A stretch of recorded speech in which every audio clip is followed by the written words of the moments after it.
एक बूंद जिसका द्रव्यमान 4.8 इंटू 10⁻⁻10 ग्राम है तथा जिस पर आवेश 2.4 इंटू 10⁻⁻18 कूलाम है, दो क्षैतिज तथा आवेशित प्लेटों के बीच संतुलन अवस्था में लटकी हैं। प्लेटों के बीच की दूरी जो है 1.0 सेंटीमीटर है। दोनों प्लेटों के बीच की विभवांतर ज्ञात कीजिए। दोनों बीच के विभवांतर ज्ञात कीजिए। तो यहाँ पर सबसे पहले यहाँ पर लिखेंगे सबसे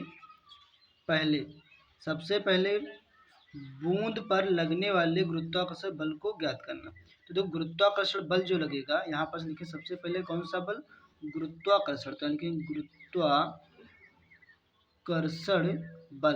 गुरुत्वाकर्षण बल निकालेंगे तो एफ जी बराबर, एफ क्या होता है बल, जी का मतलब होता है गुरुत्वाकर्षण बल, एफ जी बराबर इसका जो फार्मूला क्या होता है एम इंटू जी, द्रव्यमान इंटू ग्राम भार। तो यहाँ द्रव्यमान कितना दे रखा है, जो द्रव्यमान दे रखा है कितना दे रखा है सवाल में, द्रव्यमान दे रखा है 4.8 इंटू 10⁻⁻10 दे रखा है।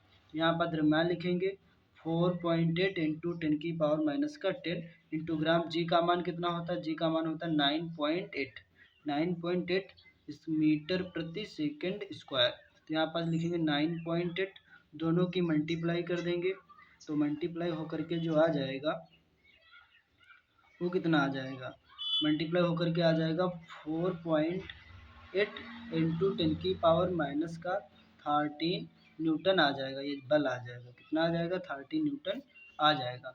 उसके बाद सवाल में क्या कह रहा है,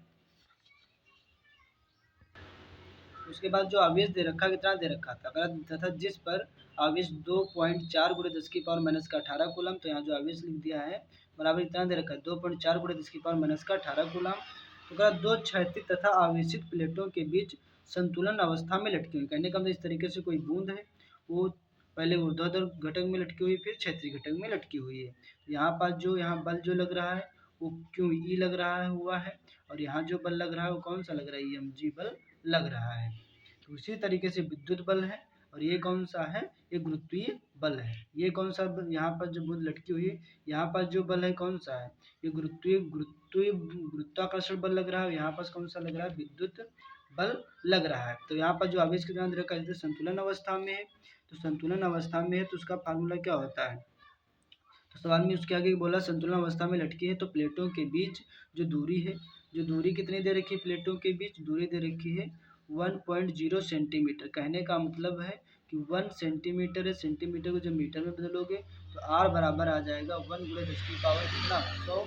तो यहाँ से क्या होगा, 2 जीरो कटेंगे तो 2 संख्या बाद क्या लग जाएगा, आगे पॉइंट लग जाएगा। तो आर बराबर आ जाएगा 0.01 मीटर। दूरी किस में आ जाएगी, मीटर में आ जाएगी। तो उससे पहले सवाल उसके आगे बोल रहा सवाल में कि दोनों प्लेटों के बीच की विभवांतर ज्ञात कीजिए। हमें क्या ज्ञात करना है, विभवांतर को फाइंड करना है, तो विभवांतर ज्ञात करना है। तो उससे पहले विभवांतर ज्ञात करने से पहले हमको क्या पता होना चाहिए, विद्युत क्षेत्र की तीव्रता को पता होना चाहिए। तो यहाँ पर विद्युत क्षेत्र की तीव्रता निकालने के लिए फार्मूला क्या होता है, आपने पढ़ा होगा, E बराबर पढ़ा होगा एफ जी अपान में क्यू। ये विद्युत क्षेत्र का तीव्रता का फार्मूला होता है। तो E बराबर ऐसे रहेगा, एफ जी कितना दे रखा है, तो दे रखा था 4.8 इंटू 10⁻⁻13 अपान में जो आवेश कितना दे रखा है, आवेश दे रखा है 2.4 इंटू 10⁻⁻18।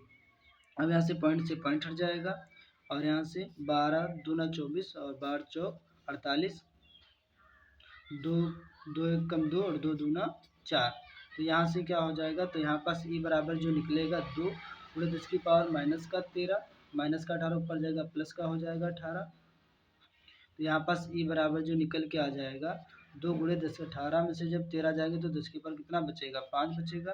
तो यहाँ पास ये हमारा विद्युत क्षेत्र का तीव्रता आ जाएगी और यही हमारा विद्युत क्षेत्र की तीव्रता निकल आएगी।